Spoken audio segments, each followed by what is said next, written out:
Hey everybody, this is Mr. G, and this Mr. G Breaks It Down. It's been a little while since I've put out a video. Big part of the reason is I've been traveling around California and also out in Hawaii, checking out a lot of Hawaii baseball games. University of Hawaii Manoa, Rainbow Warriors. And some of you may not know this, but I am Mr. G, but I'm also Coach G. I've coached baseball for 40 years or more. Been playing baseball even longer than that. And today's going to be the first episode of Coach G Breaks It Down, if you want to put it that way. Today I'm going to talk about why do pitchers lose control or command, but this is kind of like something that can apply to, like, say, shortstops, infielders, that somehow all of a sudden, they can't get a throw over to first base or second base. It can apply to them too. I'll probably do another video down the line for infielders, but this one's really more specifically for pitchers. And why is it that pitchers lose control and command? Something that I want you to kind of understand, and this is my perspective. When you lose command, it's not mental. Now, I hear people say, it's mental. It's not mental. But Mr. G, but Coach, you don't believe in the mental part of the game? Of course I believe in the mental part of the game. Of course. And frankly, I take pride in teaching the mental part of the game. But what I'm saying is, ultimately, it's not mental. It comes down to mechanics. It comes down to physics. Now, let me give you an example, right? Let's say you're out there pitching, you just walk the bases loaded and there's no outs. You're starting to get nervous. Your hands are starting to get kind of sweaty. The palms are getting sweaty, right? And you go out there and the first pitch to the four-hitter, you sail the catcher by 5 feet. Okay, wild pitch, run scores, right? Now, did you do that because you were nervous? Did you throw that wild pitch because you were nervous? No, you didn't throw that wild pitch because you were nervous. You threw that wild pitch because your hands were wet and you didn't dry your hands off, and then when you try to throw that ball, it slid out of your hand and you threw a wild pitch. Now, I get it. Your hands got sweaty because you were nervous, but ultimately the reason you actually threw the wild pitch was not because you were nervous. It's because your hands were wet and the ball slipped out. It's physics, okay? And so I want you to really think about, whenever you're having command issues, think about the mechanics. What am I doing? Now, I get it. Your mental approach can affect your mechanics, okay? But ultimately, you have to focus on what is happening with my mechanics that's causing me to lose my command or lose my control. Okay, now, there are a number of reasons that I come up with and that I've kind of thought of over the years, but the number one reason that pitchers lose command is that they haven't practiced what they're trying to do in the game. Like the example I just gave you about a 10-year-old kid trying to go away now to a lefty, but he's never really practiced going away to a lefty. He's only practiced going away to righties. And now he's trying to do something he hasn't prepared for in the game. Are there things that are happening in the game you're not preparing for? Right? Are there situations that you need to work on? When you take bullpen, do you actually practice from the stretch looking runners back? Whether it's a runner at first or a runner at second. Do you actually practice that? Do you practice your slide step? Do you practice looking back and starting your delivery before you look home? Do you practice those things? Because if you don't practice those things and then now you try to do them in the game, there's going to be a problem. So number one reason that I really stress is you've got to practice what you're doing in the game. The number two reason pitchers lose command is they change their mechanics. Think about it like this way. You have a bowler who throws 10 straight strikes. How did he do that? Well, he did that because he repeated the mechanics perfectly the same all 10 times. The arm swing back, the arm swing forward, the spin, the release point, all that stuff. And it resulted in 10 straight strikes. Well, same thing with pitching. If you're repeating the mechanics on something that's working, it's going to keep working. Now, I get it. Sometimes you have balls that are a little slicker than others. Sometimes you have weather that can have an effect on this kind of stuff. I get that. What does that mean? It means you have to adjust your mechanics a little bit based on those things. Okay? But assuming all those things are equal, if you repeat the mechanics, you're going to have the result that you want. If they were good results, you repeat those mechanics. Okay, so pitchers will change their mechanics. You need to replicate those motions. What makes it more difficult for a pitcher than a say a bowler, is the grip. The grip is so important on a baseball.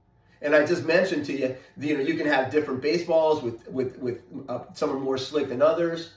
And also, you have to make sure that you're repeating that grip.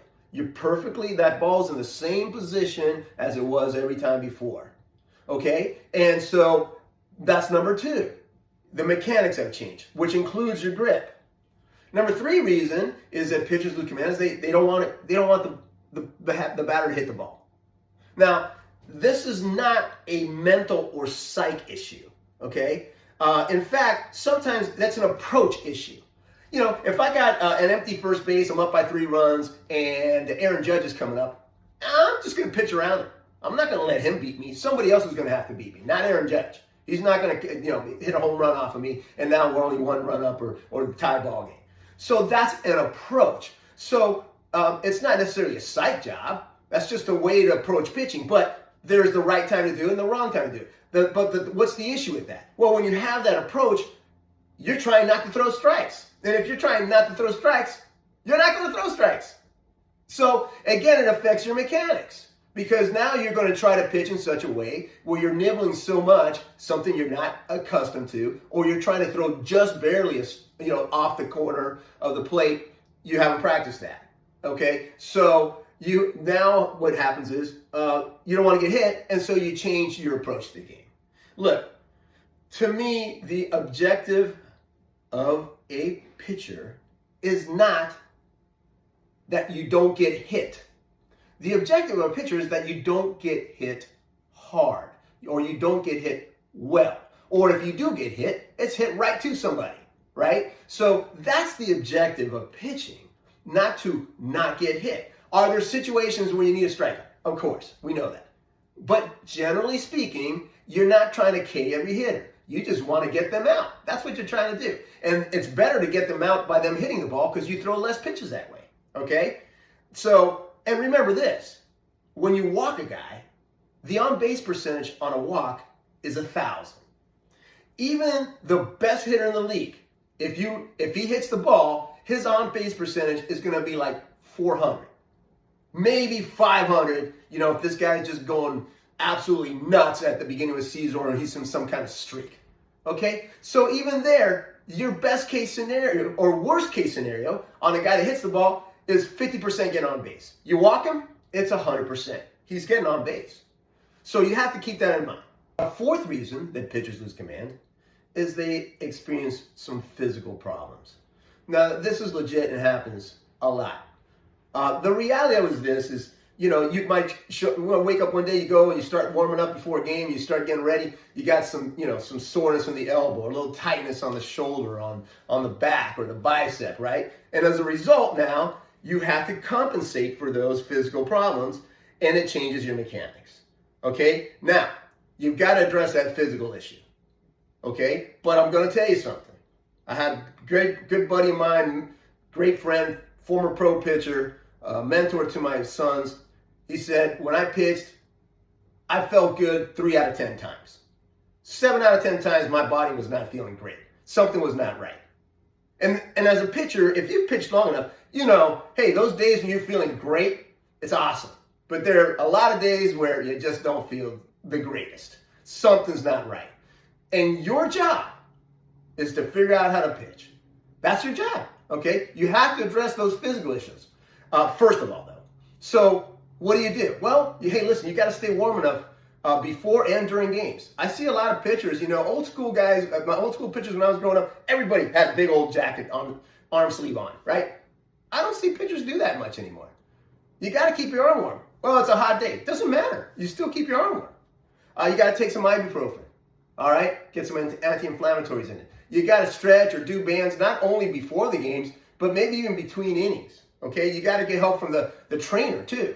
If you got a trainer on your team, before and during the games, to make sure that your body is staying loose, to make sure muscles aren't tightening up, and to address any kind of physical problems you have. Now, I kind of mentioned it before, but reason 5 is you haven't learned how to pitch when you're not 100%. You haven't learned how to pitch when something's just not right, when you're a little tight, when your back's a little sore, when that curveball's just not breaking. when you're not getting movement on the two seam, you haven't learned how to pitch that way. And the reality of it is you have to learn. And that really comes from, experience. It's like my buddy said, 3 out of 10 times, my body isn't feeling that good. My body's feeling good. It's 7 out of 10 times it's not feeling that great. And it's knowing how do you pitch under those circumstances that makes the difference between a good pitcher and a great pitcher. You need to learn that. And that comes from time. That comes from experience. Look, when I was young, a pitcher would come up at the age of 23, 24 for his rookie season, and they say they're bringing up the kid. They're bringing up the kid, 23, 24. That means if you're 21 years old playing college baseball, guess what? You're a kid, and you got 3 more years to go before you're not a kid, based on my era. And I think that still applies. Pitching takes time. Most pitchers don't really come into their own. They don't, become like at their best until they're like to mid to late 20s. 26, 27, 28, 29. That's when they finally start kind of putting everything together because they're starting to learn how to pitch in all sorts of different conditions, all sorts of different situations, not just in the game, but with their body. Okay, so you're young, it takes time to learn that. And I get it. When you think of yourself, I'm a 21-year-old college pitcher, I should know better. I should be. Yeah, you could say that, but the reality of it is you got a lot more to learn. You're still young. Yes, you've learned a lot. You've come a long way. You've got a lot of talent. You've got a lot of experience, but there's still a lot more experience to go. I mean, think about it. If you're a D1 pitcher, you're going to have to, and you get drafted, you're going to have to learn how to pitch in A ball. You're going to have to learn how to pitch in AA, AAA ball, and then you're going to have to learn how to pitch in the bigs. And all that takes time. So don't stress out over that. Understand you're still learning how to pitch.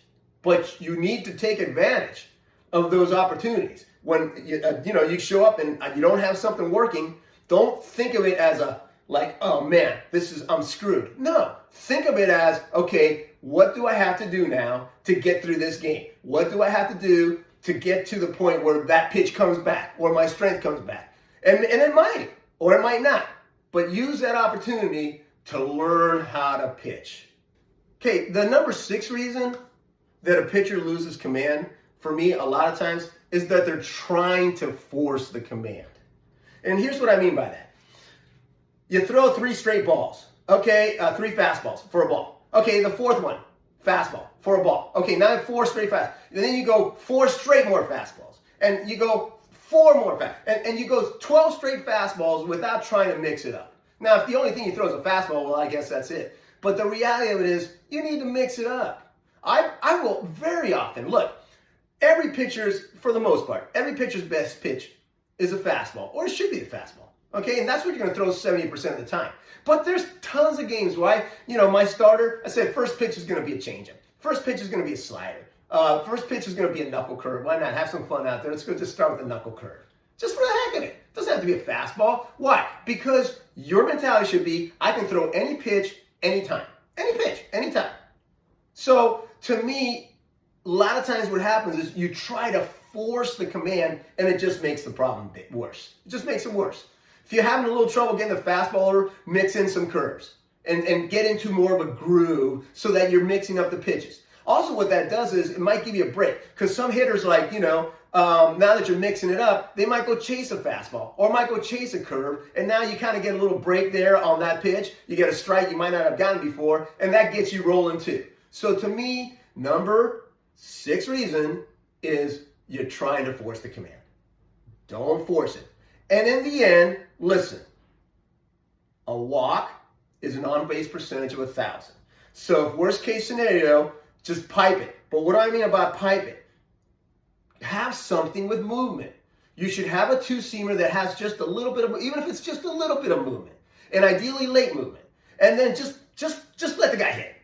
You're pitching to contact. You need to learn to pitch to contact, because as a hitter, I don't want to walk. Okay, so you can get hitters to be a little anxious, and they will chase something that maybe they wouldn't have chased on a 2-0 count or a 3-1 count, because you gave them something good enough, but that little movement threw them off. So, worst case scenario, throw something down the middle with a little movement that just gets it a little bit out of the middle. And that way you give yourself a chance. Number 7 reason that pitchers lose command is they're throwing too hard. It's a little bit related to the previous one. They got the fastball going. They're a little concerned sometimes about getting hit, or they're seeing guys fouling off the pitch, and now they want to throw even harder. Okay, and now they start to overthrow. When you start to overthrow, you mess up your mechanics. Okay, so if you can't get over the plate, the 94, throw the 92 and the 91. It's okay. Listen, as a pitcher, you don't want to max out on your velo every single time. I don't know how many times I've gone to showcases and workouts and stuff, and the guy's 92, 92, 92, 92, jack. Why? You just threw the same velocity pitches, 4 times in a row. Guy timed it. So you don't want to throw the same velocity anyway. You want to be able to go both up and down with your velocity. So don't just max out every pitch. Number 8 reason pitchers lose command. Well, they're not resilient. Okay, what do I mean by that? Well, you go into a game, and this is kind of related to the previous point. It's a mindset. It's kind of related to the previous point in the sense that you come into a game, and it's like, you normally throw 96, 98. Man, I'm only at 92, 94. So what do you try to do? You try to force the 98. No, you can't do that because you're going to start to change and tweak your mechanics. And when you do that, that's going to result in more than likely a loss in command. So what do? You have to be resilient. Yeah, but I throw 98. Not today, you don't. Yeah, but I throw 98. No, you don't. You don't throw 98 today. Today you throw 94. It's cold, heavy air, the ball's heavy. No, you're throwing 94. That's it. So learn how to deal with the 94. That's what I mean about you're not resilient. You're kind of stubborn. It's what I do. No, what you do is get guys out. That's your job. Your job is not throwing 98. Your job is get the guy out. And whatever that takes, it takes. And if it means you don't have 98 today, you can't say, well, I'm 98. No, you're not. You're 94. And figure out how to get the guy out. Number 9 reason pitchers lose command is they focus on the situation instead of focusing on the hitter and focusing on his pitching. You got runners on base, that's fine. Look the runner over, throw over a few times, that's fine. But when it's time to pitch, you're focusing on the hitter. And it's just you, the catcher, and the hitter. That's it. Forget about the runner. Because otherwise, you're going to be preoccupied over there instead of focusing on what you need to do. Focus on the hitter. And don't be worried about the situation. That doesn't mean you ignore runners. That's not what I'm saying. But what I'm saying is, when it's time to pitch, you forget the runner and just focus on the hitter. Okay, so there you have it. Those are my top 9 reasons that pitchers lose command or control. Hopefully this video has been helpful to you. Hey, listen, if you have comments or if you have questions, reach out to me. I'll be happy to help you out any way I can or answer any questions you have. Until next time, this is Mr. G, Coach G, breaking it down.